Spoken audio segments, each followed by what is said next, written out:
అందరికీ నమస్కారం. ఆ వీడియోలో ఉన్న ఆ మహిళను నేను రైల్వే కోడూరులో గవర్నమెంట్ జాబ్ చేస్తూ ఉంటాను.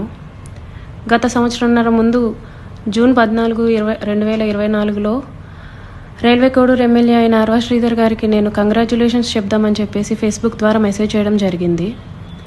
అతను మొదటి రోజు అయినా సరే నాతో 2-3 గంటలు మాట్లాడారు. లాస్ట్లో అతని నెంబర్ నాకు ఇచ్చి నా నెంబర్ అతను తీసుకున్నారు.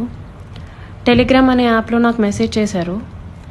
నా గురించి అంతా తెలుసుకుంటూ వచ్చారు. అంటే నువ్వేం చేస్తూ ఉంటావు, ఎక్కడ ఉంటావు, నీకు పెళ్ళయిందా, నీ భర్త ఏం చేస్తాడు, పిల్లలు ఉన్నారా, ఇదంతా తెలుసుకుంటూ వచ్చారు. నా భర్త నాకు దూరంగా ఉంటున్నాడు అనేసి తెలుసుకున్నారు. నేను నా బాబుతో ఉంటాననేసి నేను చెప్పాను. అలా అనుకోవద్దు, నువ్వేం ఒంటరివి కాదు, నీకు నేనున్నాను, ఎటువంటి సిచ్యువేషన్ అయినా సరే నేను నీకు ఉంటాను అని చెప్పేసి నెక్స్ట్ డే నుంచే నాకు అటువంటి ప్రామిసులు చేయడం జరిగింది. అటువంటి భరోసాలు ఇవ్వటం జరిగింది ఆయన నుంచి. సరే అని చెప్పేసి నేను నార్మల్గానే మాట్లాడుతూ వచ్చాను. ఒక 2 రోజుల తర్వాత ఆయన నా న్యూడ్స్ అడగడం స్టార్ట్ చేశారు. వీడియో కాల్స్ చేయని చెప్పేసి బలవంతం చేయడం స్టార్ట్ చేశారు. ఇదంతా కరెక్ట్ కాదండి అనేసి నేను అన్నప్పుడు అతను చాలా ఫాస్ట్గా టర్న్ అయిపోయి సీరియస్ అయిపోయి నన్ను బెదిరించడం జరిగింది. ఇది నా కోడూరు, నా నియోజకవర్గం, నువ్వు ఒక చిన్న ఎంప్లాయీవి, నీకు ట్రాన్స్ఫర్ చేయాలన్నా సరే నేనే దిక్కు, నీ మీద ఎంక్వైరీలు వేయిస్తాను, నీ కొడుకు నువ్వు ఒక్కరే ఉంటారు, జాగ్రత్త మరి చూసుకో అని చెప్పేసి బెదిరించడం జరిగింది. అయినా కూడా నేను న్యూస్ పంపలేదు. కానీ దాని తర్వాత నుంచి కలుద్దామని చెప్పేసి నన్ను చాలా టార్చర్ చేయడం జరిగింది.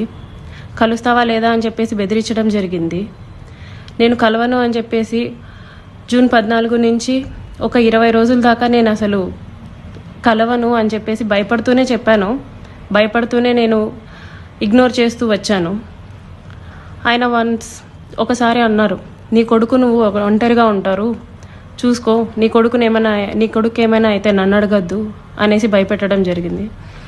సరే అని చెప్పేసి నేను జూలై 9, 2024లో ఫస్ట్ టైం కలిశాను అతన్ని. ఆయనే వచ్చేసి కారులో మా ఇంటి దగ్గరికి వచ్చి పిక్ చేసుకొని కడప రూట్ వెళ్దాం, కడప దాకా వెళ్దాం అనేసి చెప్పారు. ఏం మాట్లాడాలి అనేసి నేను అడిగాను. ఏమొద్దు, ఏం మాట్లాడొద్దు, కడప దాకా వెళ్దాం అనేసి చెప్పారు. కడప దాకా వెళ్లకుండానే రాజంపేట దగ్గర ఏదో పల్లె దగ్గర ఆపేశారు. మొత్తం డార్క్గా ఉంది ప్లేస్. ఎందుకండి ఆపారు అనేసరికి నాకు నువ్వు సెక్షువల్గా కావాలి అనేసి అడిగారు. లేదండి, నేను సెక్షువల్గా కుదరదు, నేను అలాంటి దాన్ని కాదు అనేసి చెప్పాను. నేను అలా చెప్పేలోపే నా ప్రైవేట్ పార్ట్స్ని టచ్ చేయటం, నన్ను బలవంతంగా దగ్గరికి తీసుకోవడం లాంటివి జరిగాయి. నేను కార్ డోర్ ఓపెన్ చేయడానికి ట్రై చేశాను. అతను నా జుట్టు పట్టుకొని వెనక్కి లాగేసి నన్ను గట్టిగా కొట్టారు. 2-3 సార్లు కొట్టారు. చాలా గట్టిగా కొట్టి కార్ సీట్ని అడ్జస్ట్ చేసేసి నా మీదకి వచ్చేసి నన్ను చాలా బలవంతంగా రేప్ చేయడం జరిగింది. నేను అరవడానికి ట్రై చేస్తుంటే నన్ను చాలా గట్టిగానే కొడుతూ వచ్చారు. అలా నా మీద ఫస్ట్ అటెంప్ట్ జరిగింది. నన్ను ఇంటి దగ్గర డ్రాప్ చేసి నేను దిగుతున్న టైంలో, నువ్వు ఈ విషయం ఎవరికైనా చెప్పినా సరే నువ్వు కొలాప్స్ అయిపోతావు, నీ ఫ్యామిలీ కొలాప్స్ అయిపోతుంది, స్పాయిల్ చేసిస్తాను అని చెప్పేసి నాకు చెప్పడం జరిగింది. నేను ఆ భయంతో వెళ్ళిపోయాను, ఇంటికి వెళ్ళిపోయాను. నేను మా బాబే ఉంటాము. నెక్స్ట్ డే కూడా ఆయన కలుద్దాం, మాట్లాడాలి అని చెప్పేసి బెదిరిస్తూ వచ్చారు. అలా నాకు ఆగస్ట్ ఎండింగ్లో నా ఫస్ట్ ప్రెగ్నెన్సీ అతని వల్ల వచ్చింది. ఈ విషయం నేను అతనికి చెప్పాను. చెప్తే అబార్షన్ చేయించుకో వెంటనే అనేసి అన్నారు. నేను అబార్షన్ చేయించుకోవట్లేదు, నీ వల్ల నాకు ఇంత జరిగింది, నేను అబార్షన్ చేయించుకోవట్లేదు అంటే అప్పటికి నన్ను బెదిరించారు. నువ్వు అబార్షన్ చేయించుకుంటే నువ్వు బ్రతుకుతావు, నీ ఫ్యామిలీ బాగుంటుంది, నీ ఉద్యోగం బాగుంటుంది, లేకపోతే నా గురించి నీకు తెలుసు అని చెప్పేసి చెప్పడం జరిగింది. నేను అబార్షన్ చేయించుకోను, ఎట్టి పరిస్థితుల్లో అబార్షన్ చేయించుకోను అనేసి నేను వాదించాను. ఒక 2-3 సార్లు 2-3 రోజులు నన్ను బాగా బెదిరించి తర్వాత అష్యూరెన్స్ ఇచ్చారు. సరే, నీ భర్తకి నువ్వు విడాకులు ఇచ్చేసి నేను నిన్ను పెళ్లి చేసుకుంటాను, మీరు ఎలాగా దూరంగానే కదా ఉంటారు, నేను నిన్ను పెళ్లి చేసుకుంటాను, నీ భర్తకి నువ్వు విడాకులు ఇచ్చేసి అనేసి అన్నారు. అప్పటికి నేను ఒప్పుకోలేదు. అబార్షన్ చేయించుకో, ఇది అయితే ఫస్ట్ అబార్షన్ చేయించుకో అని చెప్పి నమ్మించడానికి నేను నిన్ను పెళ్లి చేసుకుంటాను అనేసి నాకు చెప్పారు. నేను చాలా రోజులు చేయించుకోలేదు. అలా ఒక 2 months నాకు ప్రెగ్నెన్సీ ఉంది. దాని తర్వాత ఇంకా ఆయన కంటిన్యూస్గా బెదిరిస్తూ ఇంటికి వచ్చి కొడుతూ చేయించుకుంటావా లేదా అని చెప్పేసి టార్చర్ చేస్తూ ఫైన్ డే నేను అబార్షన్ చేయించుకున్నాను. ఆయన మాటలు నమ్మి నన్ను పెళ్లి చేసుకుంటారని ఆయన ఇచ్చిన అష్యూరెన్స్ని నేను నమ్మి నేను అబార్షన్ చేయించుకున్నాను. ఇలా ఈ 1.5 yearలో నాకు 5 abortions అయ్యాయి ఆయన వల్ల. ఎప్పుడూ మా ఇంటికి రావటం, నాకు ఇష్టం లేదు అని చెప్పినా సరే నన్ను బలవంతంగా బయటికి తీసుకెళ్ళో లేకపోతే ఇంట్లోనో నన్ను కొట్టి మా వాళ్ళని బూతులు తిట్టి చాలా రకంగా నన్ను సెక్షువల్లీ అటెంప్ట్ చేయడం జరిగింది.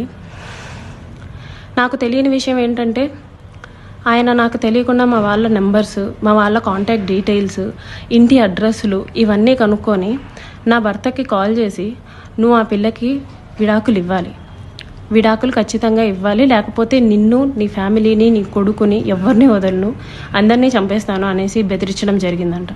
ఇది నాకు తెలీదు, ఈ విషయం నాకు తెలియదు. నా భర్త నన్ను తర్వాత కాల్ చేసి అసలు ఏం జరుగుతుంది అక్కడ అనేసి అన్నారు. ఇలా జరుగుతుంది అనేసి నేను మా ఇంట్లో వాళ్ళకి చెప్పాను. ఇలా రోజు ఇంటికి వస్తున్నాడు, నన్ను కొడుతున్నాడు, నన్ను టార్చర్ చేస్తున్నాడు, ఫిజికల్లీ నన్ను చాలా వాడుకుంటున్నాడు అనేసి నేను చెప్పి ఏడ్చాను. వాళ్ళందరూ నాకు దూరం అయిపోయారు. నీ ఇష్టం వచ్చింది నువ్వు చేసుకో అనేసి నన్ను తిట్టేసి నాకు చాలా దూరం అయిపోయారు.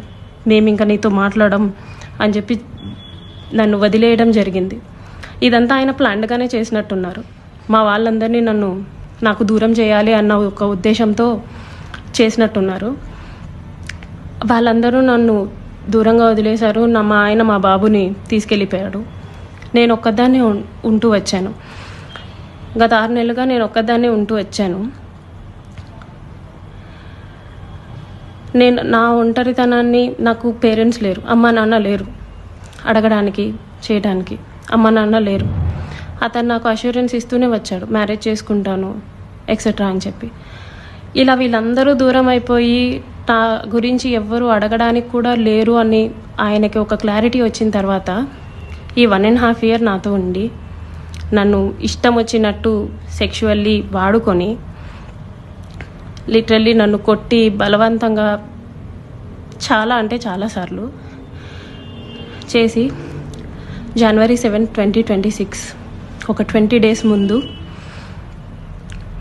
నేను నిన్ను పెళ్లి చేసుకోను, నువ్వేం చేసుకుంటావో చేసుకో, నీ ఇష్టం వచ్చింది చేసుకో, నీ దిక్కున్న చోటు చెప్పుకో, నీ గురించి ఎవడొస్తాడో నేను చూస్తాను, నేను మాట్లాడతాను అనేసి నాకు చెప్పడం జరిగిందండి.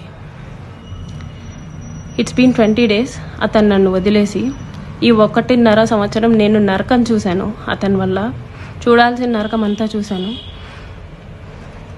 నాకు ఇప్పుడు న్యాయం కావాలని చెప్పేసి నేను కోరుకుంటున్నాను. దాని గురించి పోరాటం చేస్తున్నాను.